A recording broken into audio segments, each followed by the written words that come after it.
Hello everyone, কেমন আছেন সবাই? আশা করি অনেক ভালো আছেন। আলহামদুলিল্লাহ আমরাও ভালো আছি। বাসায় থাকা মানেই হচ্ছে টুকিটাকি কোনো না কোনো আসলে কাজ করা। তো আজকে ভাবলাম যে যেহেতু চিকেন নাগেটস তৈরি করি, যেহেতু অনেকদিন ধরে এটা খাওয়া হয়নি আর ছেলেরাও খুব মিস করতেছিল। তো আজকের আমি বাসায় থাকা উপকরণ দিয়ে খুব সহজেই কীভাবে চিকেন নাগেটস তৈরি করা যায় সেই রেসিপিটি আপনাদেরকে দেখিয়ে দেবো। আমি এখানে মুরগির বুকের মাংস নিয়েছি, একদম 1 বাটি পর্যন্ত নিয়েছি, মানে একটা মাঝারি সাইজের বাটির 1 বাটি।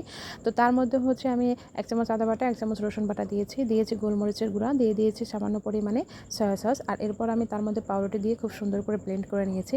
আসলে পাউরুটি দেওয়ার কারণ হচ্ছে তাহলে কিন্তু মুরগির মাংসটা যখন ব্লেন্ড হবে তখন একটা শক্ত শক্ত ভাব হবে আর কাটতে কিন্তু আমার কোনো কষ্ট হবে না। এরপর আমি এভাবে করে সব, আপনারা চাইলে যে কোনো সাইজ করতে পারেন, আমি অবশ্য সব চৌকো চৌকো করে এভাবে শেপ দিয়ে দিয়েছি। আপনারা চাইলে যে কোনো শেপের করতে পারেন।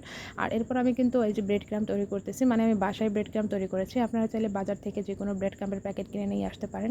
আর আমি এই ব্রেড ক্রাম্বটা তৈরি করার কারণ হচ্ছে আমি এটাকে এয়ারটাইট বক্সে রেখে দিলে এটা অনেক সময় থাকে, যখন ইচ্ছা তখনই আমি বাবুদেরকে রেডি করে দিতে পারবো। তাই আমি একটু বাসায় সবসময় তৈরি করি। আর বাসায় তৈরি করা যে কোনো জিনিস আমার কাছে অনেক ভালো লাগে, মানে হচ্ছে নতুন নতুন সব কিছুর সাথে পরিচিত হতে পারি।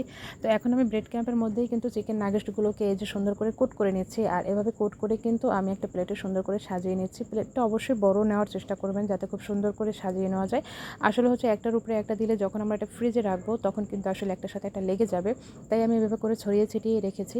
তো আমি এরপর এগুলোকে ডিপ ফ্রিজে রেখেছিলাম, কারণ হচ্ছে তা না হলে শক্ত হবে না। আর তারপর কিন্তু একটা পলি ব্যাগে করে এভাবে সুন্দর করে রেখে দিলে অনেক দিন পর্যন্ত দীর্ঘস্থায়ী হবে। আপনি যখন ইচ্ছে তখনই হচ্ছে ভেজে খাওয়াতে পারবেন। আর বাকিগুলো আমি সাথে সাথেই করে ভেজেছি। তো মাশাআল্লাহ দেখেন আমার চিকেন নাগেটসগুলো কিন্তু পারফেক্ট রেডি হয়ে গেছে।